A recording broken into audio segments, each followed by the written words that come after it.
جامعہ سیدہ فاطمۃ الزہرا مرید کے plate form پر آپ کا میزبان ڈاکٹر حافظ محمد اسحاق۔ السلام علیکم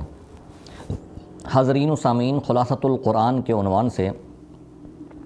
آج کی گفتگو میں پارہ نمبر 22 کے اہم مضامین اور واقعات بیان کریں گے۔ پارہ نمبر 22 میں سورۃ الاحزاب کی آیات بھی ہیں اور اس کے بعد سورۃ السبا، سورۃ فاطر اور سورۃ یاسین کی بھی چند آیات ہیں۔ سورۃ الاحزاب جیسا کہ اس کے مضامین ہم نے پچھلے پارہ نمبر 21 میں ہم نے بیان کیے تھے، تو اس سے قبل سورۃ الاحزاب کے رکوع نمبر 3 میں اللہ تبارک و تعالیٰ نے نبی کریم صلی اللہ علیہ وسلم کی ازواج مطہرات کو نصیحت کی اور حکم دیا کہ تم دنیاوی جو زیب و زینت ہے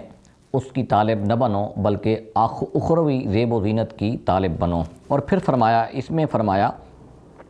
وَمَن يَقْنُتْ مِنكُنَّ لِلَّهِ وَرَسُولِهِ وَتَعْمَلْ صَالِحًا نُؤْتِهَا أَجْرَهَا مَرَّتَيْنِ، جو تم میں سے اللہ اور اس کے رسول کی فرما بردار ہیں تو اللہ فرماتا ہے انہوں نے اچھے اعمال کیے تو ہم ان کو ڈبل دوگنا اجر عطا کریں گے۔ اور آگے فرمایا یا نساء النبی لستن کاحد من النساء ان اتقیتن فلا تخضعن، اے نبی کی گھر والیاں، تمہارا مقام عام عورتوں کی طرح نہیں ہے، تم رسول اللہ صلی اللہ علیہ وسلم کی ازواج مطہرات ہو، تمہاری فضیلت قرآن میں بیان کی گئی ہے اور تم عام عورتیں نہیں ہو۔ اور آگے فرمایا وَقَرْنَ فِي بُيُوتِكُنَّ، تم گھروں میں ٹھہرے رہا کرو، وَلَا تَبَرَّجْنَ تَبَرُّجَ الْجَاهِلِيَّةِ الْأُولَىٰ، زمانہ جاہلیت کی طرح تم بے پردگی نہ کیا کرو، نماز قائم کرو، زکوٰۃ ادا کرو، اللہ اور اس کے رسول کی اطاعت کرو۔ آگے فرمایا انما یرید اللہ لیذھب عنکم الرجس اہل البیت ویطہرکم تطہیرا، بے شک اللہ تبارک و تعالیٰ نے تم سے اہل بیت سے پلیدی کو اور نجاست کو دور فرما دیا ہے اور تمہیں پاک کر دیا ہے۔ اس آیت میں اہل بیت کی فضیلت بیان کی گئی ہے اور اہل بیت سے مراد رسول اللہ صلی اللہ علیہ وسلم کی گھر والیاں اور آپ کے خاندان کے جتنے بھی لوگ ہیں۔ رکوع نمبر 2 میں اللہ تبارک و تعالیٰ نے فرمایا ان المسلمین والمسلمات والمؤمنین والمؤمنات، بے شک مسلمان مرد، مسلمان عورتیں، مومن مرد، مومن عورتیں،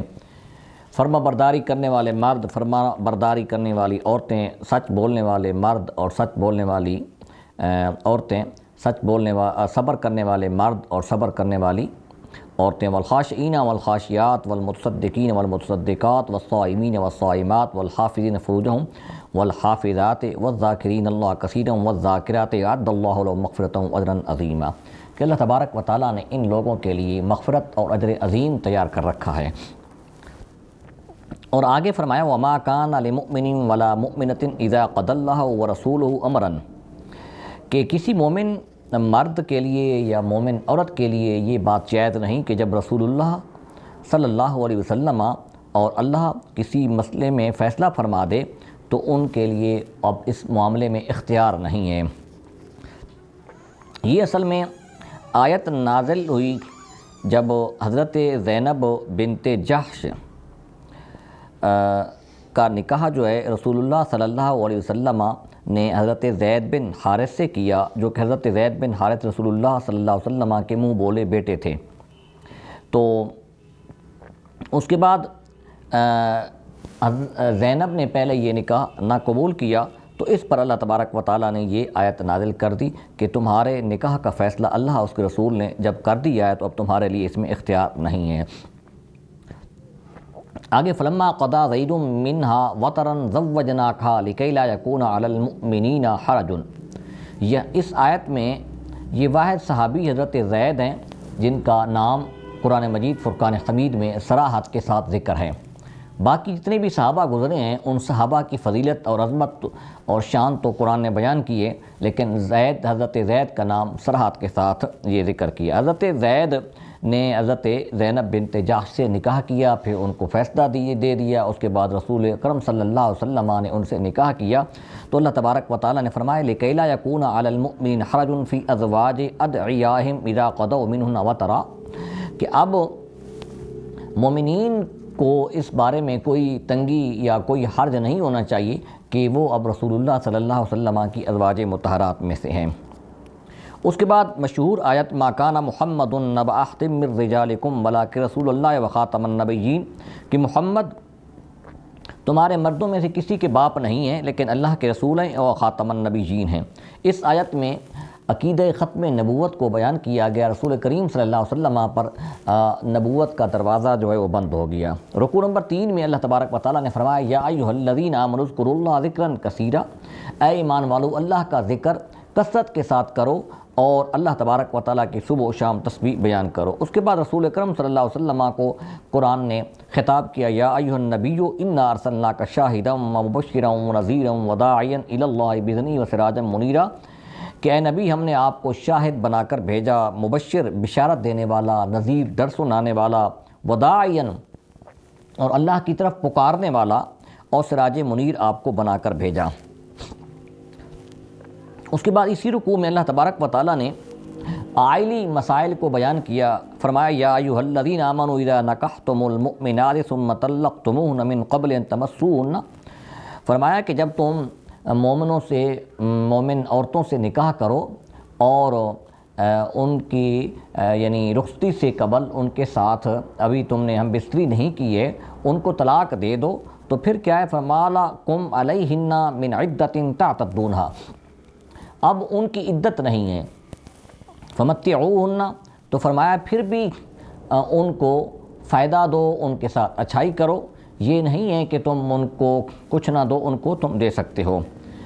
آگے اللہ تبارک و تعالیٰ نے فرمایا یا ایھا النبی انا احللنا لک ازواجک اللاتی آتیت اجورہن وما ملکت یمینک،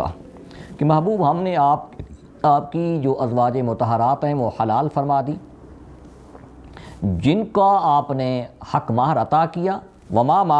ملکت یمینک، اور جو تمہاری کنیزیں ہیں وہ بھی تمہارے لیے حلال ہیں۔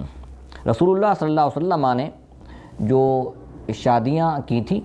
ان میں 2 کنیزیں بھی تھیں جن کے ساتھ آپ نے ہمبستری فرمائی تھی۔ لقد علمنا ما فرضنا علیہم فی ازواجہم، یہاں اس مسئلہ کو بیان کیا گیا کہ حق مہر لازمی ہے۔ رکوع نمبر 4 میں اللہ تبارک و تعالیٰ نے رسول اللہ صلی اللہ علیہ وسلم کے گھر میں داخل ہونے کے آداب بیان فرمائے یا ایھا الذین آمنوا لا تدخلوا بیوت النبی الا ان یؤذن لکم الی طعام غیر ناظرین اناہ، حضرت بی بی زینب رضی اللہ تعالیٰ عنہ سے نکاح کے بعد رسول اکرم صلی اللہ علیہ وسلم نے ان کی ولیمہ کے لیے صحابہ کرام کو گھر میں بلایا، تو صحابہ کرام رسول اللہ صلی اللہ علیہ وسلم کے گھر میں بیٹھ کر بڑی بڑی باتیں کرنے لگے اور گپیں لگانے لگے، اور پھر کچھ کھانا کھانے کے بعد کچھ جو ہے وہ وہیں جا کر بیٹھ گئے۔ رسول اکرم صلی اللہ علیہ وسلم کو یہ بات ناپسند لگی، اس پر اللہ تبارک و تعالیٰ نے فرمایا کہ اے ایمان والو تم رسول اکرم صلی اللہ علیہ وسلم کے گھر میں بغیر اجازت کے داخل نہ ہو، اور جب داخل ہو تو ادھر ادھر نہ دیکھیں، اور جب تمہیں کھانا کے لیے دعوت دی جائے یا بلایا جائے تو داخل ہو جاؤ، کھانا کھا لو، پھر اس کے بعد تم گھر سے نکل آؤ اور وہاں بیٹھ کر باتیں نہ کرو۔ اور آگے فرمایا کہ وما کان لکم من تؤذوا رسول اللہ ولا ان تنکحوا ازواجہ من بعد ابدا، کہ تمہارے لیے یہ بات جائز نہیں کہ تم رسول اکرم صلی اللہ علیہ وسلم کو تکلیف دو، اور جن سے رسول اکرم صلی اللہ علیہ وسلم نے نکاح کیا ہے تم ان کے ساتھ ہمیشہ ہمیشہ کے لیے نکاح نہیں کر سکتے۔ اس کے بعد اللہ تبارک و تعالیٰ نے فرمایا ان اللہ و ملائکتہ یصلون علی النبی، بے شک اللہ اور اس کے ملائکہ رسول اکرم صلی اللہ علیہ وسلم پر درود و سلام بھیجتے ہیں، اے ایمان والو تم بھی آپ صلی اللہ علیہ وسلم کی ذات پر خوب درود و سلام بھیجو۔ رکوع نمبر 5 میں اللہ تبارک و تعالیٰ نے ارشاد فرمایا یا ایھا النبی قل لازواجک و بناتک و نساء المؤمنین یدنین علیہن من جلابیبہن، یہ آیت ہے پردہ کی، جس میں اللہ تبارک و تعالیٰ نے فرمایا اے نبی اپنی گھر والیوں کو، اپنی بیٹیوں کو اور مومنین کی عورتوں کو یہ کہہ دو کہ یدنین علیہن من جلابیبہن، کہ اپنی چادروں کو اپنے منہ کے اوپر ڈال دو جی۔ اس میں واضح انداز میں اللہ تبارک و تعالیٰ نے عورتوں کو پردہ کرنے کا حکم دیا۔ اس کے بعد فرمایا یا ایھا یسألک الناس عن الساعہ، کہ آپ سے قیامت کے بارے میں سوال کرتے ہیں قیامت کب آئے گی، تو اللہ تبارک و تعالیٰ نے فرمایا کہ محبوب کہہ دیجئے انما علمها عند اللہ، کہ بے شک اس کا علم تو اللہ تبارک و تعالیٰ کے پاس ہے۔ اور آگے رکوع نمبر 6 میں اللہ تبارک و تعالیٰ نے فرمایا یا ایھا الذین آمنوا لا تکونوا کالذین آذوا موسیٰ فبرأہ اللہ مما قالوا، کہ اے ایمان والو تم بھی ان لوگوں کی طرح نہ ہو جاؤ جنہوں نے حضرت موسیٰ علیہ السلام کو تکلیف دی۔ جب انہوں نے، یہ بنی اسرائیل کی بات کی جا رہی ہے کہ انہوں نے حضرت موسیٰ علیہ السلام کو تکلیف دی، تو اللہ تبارک و تعالیٰ نے ان سے برات اختیار فرمائی۔ آگے اس کے بعد سورۃ سبا ہے۔ سورۃ سبا مکی ہے، اس میں 54 آیات ہیں اور جس کے 6 رکوع ہیں۔ اس کا آغاز اللہ تبارک و تعالیٰ کی حمد سے ہوتا ہے، الحمدللہ الذی لہ ما فی السماوات و ما فی الارض، تمام تعریفیں اس ذات کے لیے ہیں جس کے لیے زمین و آسمان میں جو کچھ ہے اسی کے لیے آخرت میں حمد ہے۔ اس کے بعد اللہ تبارک و تعالیٰ نے اپنی کاریگری اور اپنی جو ہے وہ تخلیق پر دلائل بھی دیے، اور پھر کفار کے جو اعتراضات تھے ان کو بھی اس رکوع میں نقل کیا گیا۔ رکوع نمبر 8 میں اللہ تبارک و تعالیٰ نے حضرت داؤد علیہ السلام اور حضرت سلیمان علیہ السلام کا تذکرہ کیا کہ وَلَقَدْ آتَيْنَا دَاوُودَ مِنَّا فَضْلًا، کہ ہم نے حضرت داؤد کو اپنا فضل عطا کیا۔ حضرت داؤد علیہ السلام کو اللہ تبارک و تعالیٰ نے ایک معجزہ عطا کیا کہ وہ لوہا کو نرم کر سکتے تھے، اور اسی طریقے سے حضرت سلیمان علیہ السلام کو یہ معجزہ عطا کیا کہ وہ تانبا کو نرم کر سکتے تھے۔ اس کو قرآن نے ذکر کیا وَأَلَنَّا لَهُ الْحَدِيدَ أَنِ اعْمَلْ صَابِغَاتٍ وَقَدِّرْ فِي السَّرْدِ وَاعْمَلُوا صَالِحًا، اور آگے وَلِسُلَيْمَانَ الرِّيحَ غُدُوًّا شَهْرٌ وَرَوَاحُهَا شَهْرٌ، کہ حضرت سلیمان علیہ السلام کے تابع ہوا بھی تھی۔ آپ کی ایک منزل جو ہے وہ 1 مہینے کے سفر کے برابر ہوتی تھی، یعنی شام 1 مہینے کا سفر کرنے کے بعد جس طریقے سے عمومی طور پر 1 مہینے کا سفر ہوتا ہے اس کے برابر ایک منزل تھی، اور اسی طریقے سے دوسری جو ہے شام پھر 1 مہینے کی مسافت پر آپ کرتے تھے۔ اس کے بعد اللہ تبارک و تعالیٰ نے وَمِنَ الْجِنِّ مَن يَعْمَلُ بَيْنَ يَدَيْهِ بِإِذْنِ رَبِّهِ، یہاں اشارہ کیا کہ حضرت سلیمان علیہ السلام کے تابع جن بھی تھے، اور یہاں قرآن نے واضح الفاظ میں تو نہیں بیان کیا، لیکن اشارتاً قرآن نے حضرت سلیمان علیہ السلام کی موت اور بیت المقدس کی تعمیر کو ذکر کیا۔ پہلے تو یہ بتایا کہ جن جو ہے یہ بڑے بڑے اونچے محل بھی بناتے تھے، تصویریں بھی بناتے تھے، اور بڑے بڑے حوض بھی یہ بناتے تھے،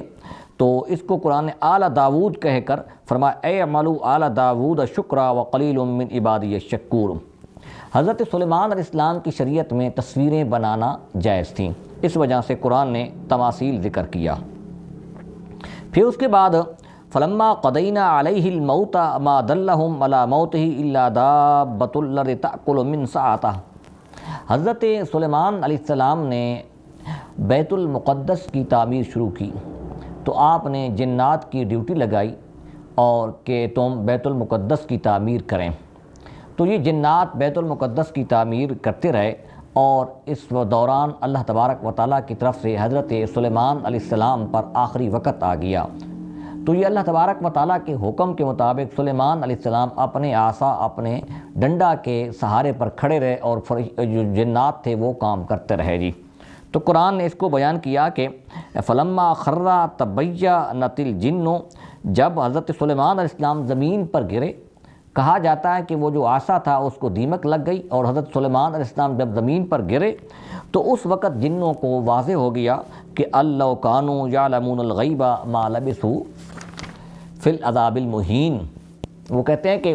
وہ تو غیب نہیں جانتے تھے ورنہ یہ اتنی مشقت میں وہ نہ پڑتے۔ اس کے بعد قرآن نے یہ سورۃ سبا ہے، لقد کان لسبع فی مسکنہم آیہ، یہاں ایک قوم سبا ہے، اس کا اللہ تبارک و تعالیٰ نے اس میں تذکرہ کیا ہے۔ قوم سبا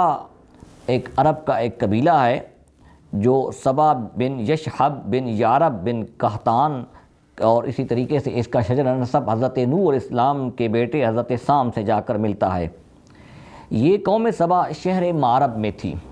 اور شہر معرب صنعا سے 3 منزل دور ہے، اور اسی قوم سبا میں سے ملکہ بلقیس تھی جس نے حضرت سلیمان علیہ السلام کے ساتھ نکاح کیا تھا۔ اب اس قوم سبا کے لیے قرآن نے ذکر کیا کہ جنتان عن یمین و شمال، ان کے دائیں بائیں باغات تھے۔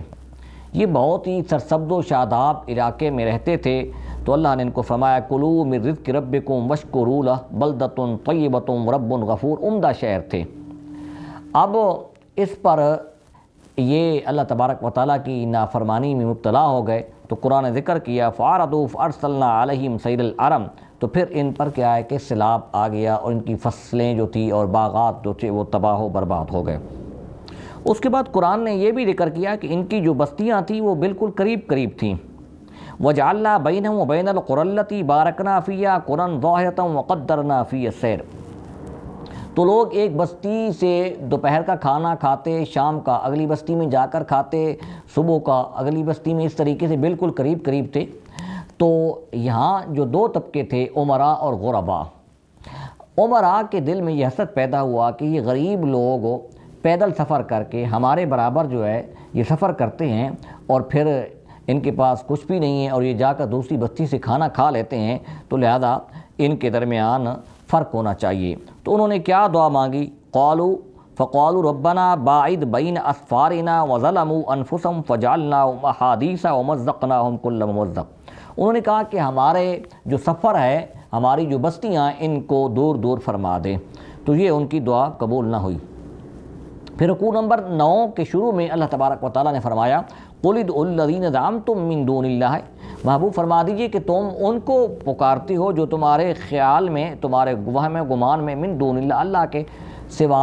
جو بت ہیں تم ان کو پکارتے ہو۔ لا یملکون مثقال ذرۃ فی السماوات ولا فی الارض وما لهم فیہما من شرک وما له منہم من ظہیر، کہ وہ تو ذرا کے بھی مالک نہیں ہیں، ذرا بھر چیز کے بھی مالک نہیں ہیں جو کچھ زمینوں اور آسمانوں میں ہیں۔ پھر اس پر اللہ تبارک و تعالیٰ نے فرمایا کہ یہ شفاعت بھی نہیں کر سکتے اور نہ نفع نقصان پہنچا سکتے ہیں۔ آگے رسول اکرم صلی اللہ علیہ وسلم کی قرآن نے فضیلت بیان کی وما ارسلناک الا کافۃ للناس بشیرا ونذیرا، کہ محبوب ہم نے تمام انسانوں کے لیے آپ کو رسول بنا کر بھیجا، اور آپ کو بشیر بنا کر بھیجا، آپ کو نذیر بنا کر بھیجا۔ رکوع نمبر 10 کے شروع میں اللہ تبارک و تعالیٰ نے فرمایا وقال الذین کفروا لن نؤمن بهذا القرآن ولا بالذی بین یدیہ ولو تری اذ الظالمون موقوفون عند ربہم، کہ کافر لوگ اللہ تبارک و تعالیٰ کا جو کلام ہے، چاہے وہ قرآن ہو یا قرآن سے پہلے والی جو کتابیں ہیں، ان پر کبھی بھی ایمان نہیں لے آئیں گے۔ اور محبوب آپ دیکھیں گے کہ جس وقت ان کافروں کو اللہ تبارک و تعالیٰ اپنے سامنے کھڑا کرے گا اور پھر ان سے سوال کرے گا، تو اس دن جس دن اللہ تبارک و تعالیٰ کی بارگاہ میں یہ کافر لوگ یعنی پیش کیے جائیں گے، تو ان کے 2 طبقات ہوں گے، ایک کمزور طبقہ اور ایک ان کا امیر طبقہ۔ تو قرآن نے ذکر کیا یقول الذین استضعفوا للذین استکبروا لولا انتم لکنا مؤمنین، جو کمزور طبقہ ہے وہ کہے گا، جو متکبر شخص تھے یا مالدار لوگ تھے ان کو کہیں گے قیامت والے دن کہ ہم تمہاری وجہ سے ایمان نہیں لائے ہیں۔ تو آگے سے جو عمراء ہے یا متکبرین کی جماعت ہے وہ کیا کہے گی؟ قال الذین استکبروا للذین استضعفوا ونحن صددناکم عن الہدی بعد اذ جاءکم بل کنتم قوم مجرمین، کہ کیا ہم نے تم کو روکا تھا کہ تم ایمان نہ لاؤ یا ہدایت قبول نہ کرو، جبکہ تمہارے پاس ہدایت بھی آ چکی تھی، تم خود ہی مجرم ہو۔ اس پر کمزور طبقہ پھر ان کو جواب دے گا، جو غرباء ہوں گے، کافر غرباء کی بات کی جا رہی ہے، وہ ان کو جواب دیں گے۔ قرآن ذکر کرتا ہے وقال الذین استضعفوا للذین استکبروا بل مکر اللیل والنہار اذ تأمروننا ان نکفر باللہ ونجعل له اندادا، کہ تم ہی ہمیں حکم دینے والے تھے کہ ہم اللہ کا انکار کریں اور اس کے لیے اس کے برابر خدا بنائیں، یہ تم ہی ہمیں حکم دیتے تھے، اس وجہ سے یہ تمہارے کیے کی سزا ہمیں مل رہی ہے۔ اس کے بعد اللہ تبارک و تعالیٰ نے فرمایا کہ ہم نے ہر بستی میں کوئی نہ کوئی نذیر ڈر سنانے والا بھیجا ہے۔ اس کے بعد وَقَالُوا نَحْنُ أَكْثَرُ أَمْوَالًا وَأَوْلَادًا وَمَا نَحْنُ بِمُعَذَّبِينَ۔ یہ آیت جو ہے اصل میں ایک اس کا شان نزول یہ ہے کہ حضور کے زمانہ میں دو شخص تھے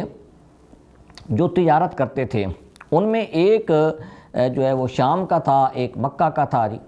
تو شام والے کو کسی نے بتایا کہ مکہ میں ایک شخص نے نبی ہونے کا دعویٰ کر دیا ہے، تو اس نے اس سے پوچھا، اس نے کہا کہ ہاں وہ شخص جو ہے محمد بن عبداللہ نے نبی ہونے کا دعویٰ کر دیا ہے، لیکن اس کی جو اتباع اور پیروی کرنے والے ہیں وہ تو غریب ہی ہیں، کمزور طبقہ ہے۔ اس پر وہ شخص جو شام میں تھا وہ آیا رسول اکرم صلی اللہ علیہ وسلم کی بارگاہ میں، اس نے اسلام قبول کیا۔ تو نبی کریم صلی اللہ علیہ وسلم نے اس سے اس کی وجہ پوچھی۔ اس نے کہا کہ میں نے پچھلی کتابوں میں یہ پڑھا ہے کہ آخر الزمان نبی جب آئے گا تو اس پر ایمان لانے والے کمزور یعنی غریب لوگ ہی ہوں گے۔ اس کے بعد رکوع نمبر 11 میں فرمایا وما اموالکم ولا اولادکم باللتی تقربکم عندنا زلفی الا من آمن، کہ تمہارا مال، تمہارا اولاد یہ اللہ تبارک و تعالیٰ کے قریب نہیں کرنے والی۔ اللہ کے قریب کون سی ہے کہ جو لوگ ایمان لائے اور نیک اعمال کیے، انہی کے لیے اللہ تبارک و تعالیٰ جو ہے ان کا اجر جو ہے وہ دگنا کر دے گا۔ پھر اس کے بعد اللہ تبارک و تعالیٰ قیامت والے دن وَيَوْمَ يَحْشُرُهُمْ جَمِيعًا ثُمَّ يَقُولُ لِلْمَلَائِكَةِ أَهَٰؤُلَاءِ إِيَّاكُمْ كَانُوا يَعْبُدُونَ۔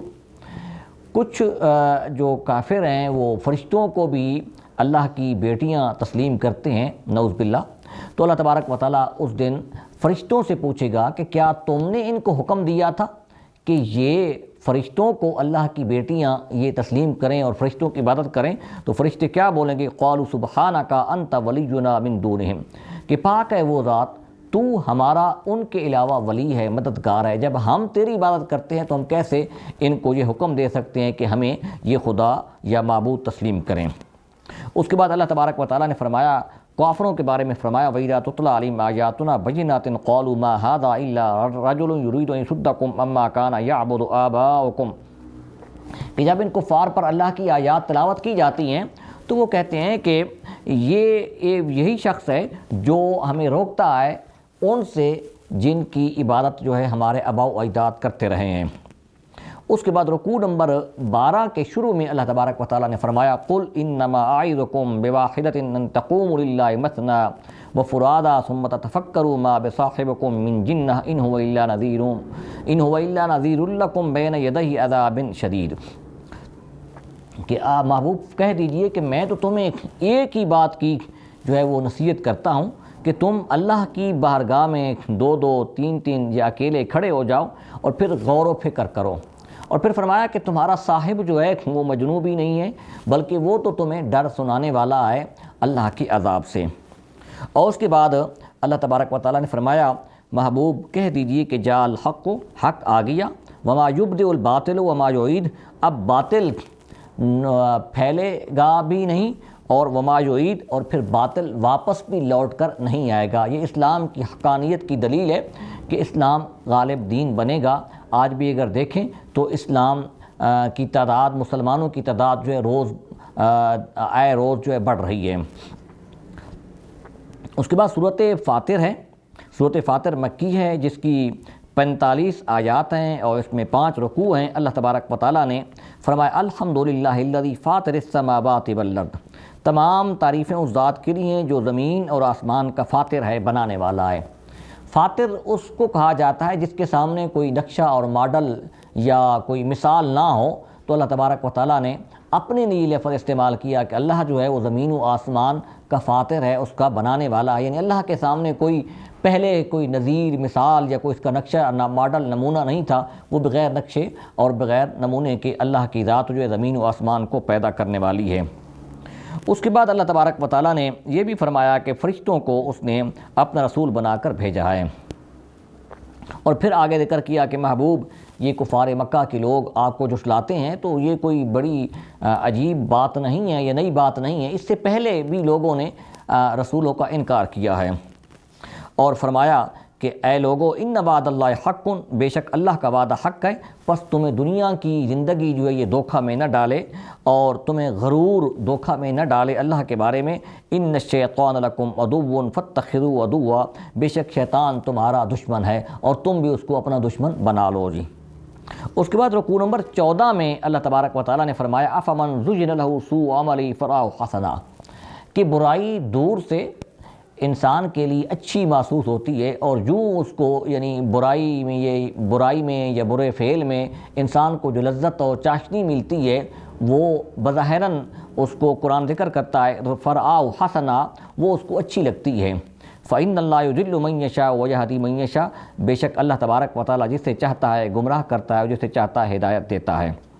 اور آگے فرمایا من کان یرید العزت فللہ العزت جمیعا، جو شخص دنیا میں عزت چاہتا ہے تو یہ بات ذہن میں رہے کہ تمام عزتیں اللہ تبارک و تعالیٰ کے لیے ہیں، اور وہ ذات جس نے تم کو مٹی سے پھر نطفے سے اور پھر تمہارے جوڑے بنائے، اور وما تحمل من انثی ولا تضع الا بعلمہ، اور کسی مادہ کو پیٹ میں نہیں رہتا تو وہ اس سے پیدا ہی ہو کر رہتا ہے، یہ سب کا سب اس کے علم کے بغیر نہیں ہو سکتا۔ آگے قرآن نے ذکر کیا کہ وما یستوی البحران، دو سمندر برابر نہیں ہو سکتے۔ کون سے سمندر؟ ایک سمندر کا پانی میٹھا ہے اور دوسرے کا کڑوا ہے، تو یہ کیسے برابر ہو سکتے ہیں؟ آگے رکوع نمبر 15 میں اللہ تبارک و تعالیٰ نے فرمایا یا ایھا الناس انتم الفقراء الی اللہ واللہ هو الغنی الحمید، کہ لوگو تم سب کے سب اللہ کے محتاج ہو، فقراء محتاج ہو، اور اللہ جو ہے بے نیاز ہے، اللہ تبارک و تعالیٰ کو کسی چیز کی یا کسی سہارے کی ضرورت نہیں ہے۔ اور آگے فرمایا کہ وما یستوی الاعمی والبصیر، اندھا اور آنکھوں والا برابر نہیں ہو سکتا، ولا الظلمات ولا النور، اندھیرا اور نور برابر نہیں ہو سکتے، ولا الظل ولا الحرور، سایہ اور دھوپ بھی برابر نہیں ہو سکتے، وما یستوی الاحیاء ولا الاموات، زندے اور مردے بھی آپس میں برابر نہیں ہو سکتے۔ یہ ایک تشبیہ دی گئی ہے مومن کی اور کافر کی کہ ایمان اور کفر آپس میں برابر نہیں ہو سکتے۔ آگے فرمایا کہ بے شک محبوب ہم نے آپ کو حق کے ساتھ بشیر اور نذیر بنا کر بھیجا ہے۔ آگے رکوع نمبر 16 میں اللہ تبارک و تعالیٰ نے پھر دعوت دی ہے غور و فکر کرنے کی۔ اعلام ترى محبوب کہ آپ نے نہیں دیکھا کہ بے شک اللہ تبارک و تعالیٰ نے آسمانوں سے پانی نازل کیا، اس کے ذریعے سے مختلف رنگ کے ثمرات پھل نکالے۔ اس پر اور بھی آگے دلائل دی ہیں وَمِنَ النَّاسِ وَالدَّوَابِّ وَالْأَنْعَامِ مُخْتَلِفٌ أَلْوَانُ، کیا تم نہیں دیکھتے کہ انسانوں کے، جانوروں کے اور چوپاؤں کے رنگ مختلف ہیں؟ یہ سب کے سب دلالت کرتے ہیں کہ اللہ تبارک و تعالیٰ کی ذات ہی ان کو پیدا کرنے والی ہے۔ اس کے بعد اللہ تبارک و تعالیٰ نے فرمایا ثم اورثنا الکتاب الذین اصطفینا من عبادنا فمنہم ظالم لنفسہ،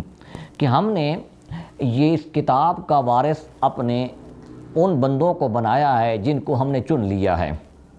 یعنی یہ رسول اللہ صلی اللہ علیہ وسلم کی جو حدیث ہے، آپ نے فرمایا العلماء ورثۃ الانبیاء، علماء جو ہے انبیاء کے وارث ہیں، یہ اس کی طرف اشارہ ہے، لیکن ان میں سے کچھ ظالم ہیں اور کچھ میانہ روی اختیار کرتے ہیں اور کچھ نیکی کی طرف جو ہے وہ جلدی جانے کی کوشش کرتے ہیں۔ رکوع نمبر 17 کے آغاز میں اللہ تبارک و تعالیٰ نے اپنے علم کی وسعت کو بیان کیا، فرمایا ان اللہ عالم غیب السماوات والارض، بے شک اللہ تبارک و تعالیٰ زمین اور آسمان کے غیب کو، چھپی ہوئی چیزوں کو، چھپی ہوئی باتوں کو، سب کو اللہ تبارک و تعالیٰ جانتا ہے۔ وَأَقْسَمُوا بِاللَّهِ جَهْدَ أَيْمَانِهِمْ لَئِن جَاءَهُمْ نَذِيرٌ لَيَكُونُنَّ أَهْدَىٰ مِنْ إِحْدَى الْأُمَمِ، یہ لوگ مکہ کے لوگ قسمیں اٹھاتے تھے۔ کس بات کی قسم اٹھاتے تھے؟ کہ مکہ کے لوگوں کو جب بتایا گیا کہ یہود کے پاس، نصارہ کے پاس نبی آئے اور انہوں نے ان نبیوں کی تعلیمات پر اور ان کے احکامات پر عمل نہیں کیا اور ان پر عذاب بھی نازل ہوا، تو اب مکہ کے لوگوں نے یہ کہا کہ اگر ہمارے پاس کوئی نذیر آ گیا، ہمارے پاس کوئی رسول آ گیا تو ہم ان کی حکم کے مطابق اپنی زندگی گزاریں گے اور اس پر ایمان بھی لائیں گے۔ تو قرآن نے ذکر کیا کہ اب مکہ والوں کے پاس وہ نذیر یعنی ڈر سنانے والا وہ محمد عربی آ گیا ہے، لیکن اس کے باوجود بھی وہ ایمان نہیں لا رہے، استکباراً فی الارض ومکر السیء، یہ تکبر کی وجہ سے۔ اس کے بعد سورۃ یاسین ہے۔ سورۃ یاسین یہ مکی آیت ہے، مکی صورت ہے، اس کی 83 آیات ہیں اور اس میں 5 رکوع ہیں۔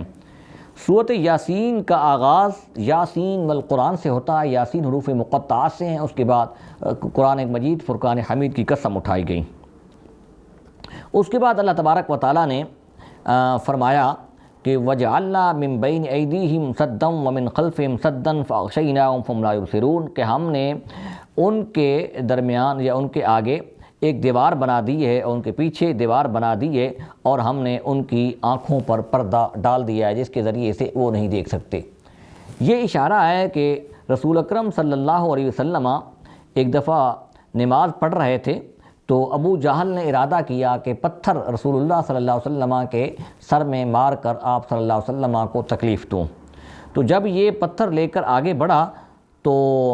اب پتھر اس کے ہاتھ سے رسول اللہ صلی اللہ علیہ وسلم کی طرف نہیں جا رہا تھا، پتھر اس کے ہاتھ سے چپک گیا۔ پھر وہاں پر موجود ولید نے کہا کہ مجھے دو، پھر وہ بھی اسی طریقے سے روایت میں لکھا ہے کہ وہ اندھا ہو گیا جی۔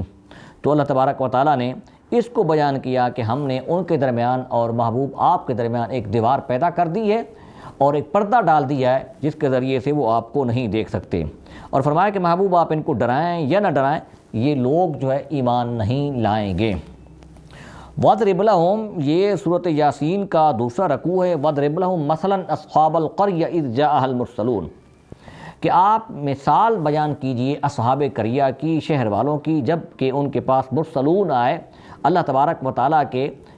بھیجے ہوئے رسول آئے۔ یہاں مرسلون سے مراد رسول نہیں ہیں بلکہ حضرت عیسیٰ علیہ السلام کے حواری ہیں، اور اصحاب قریہ سے مراد مفسرین اور شارحین نے لکھا ہے کہ اس سے مراد انطاکیہ یا رومیہ کا شہر ہے۔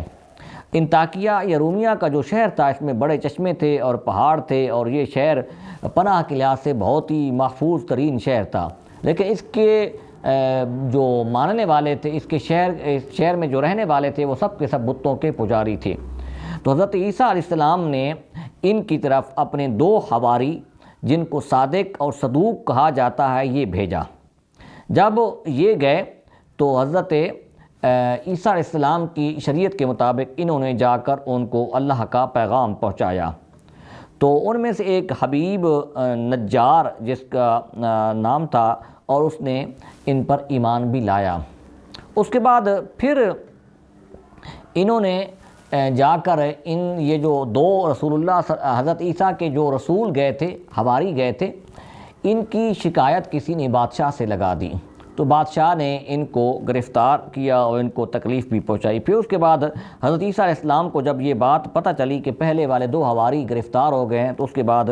حضرت عیسیٰ علیہ السلام نے حضرت شمعون جو ان کے حواری تھے ان کو بھیجا۔ قرآن نے اس کو یوں بیان کیا وَجَاءَ مِنْ أَقْصَى الْمَدِينَةِ رَجُلٌ يَسْعَىٰ قَالَ يَا قَوْمِ اتَّبِعُوا الْمُرْسَلِينَ اتَّبِعُوا مَن لَّا يَسْأَلُكُمْ أَجْرًا وَهُم مُّهْتَدُونَ کہا کہ اے میری قوم مرسلین کی پیروی کرو،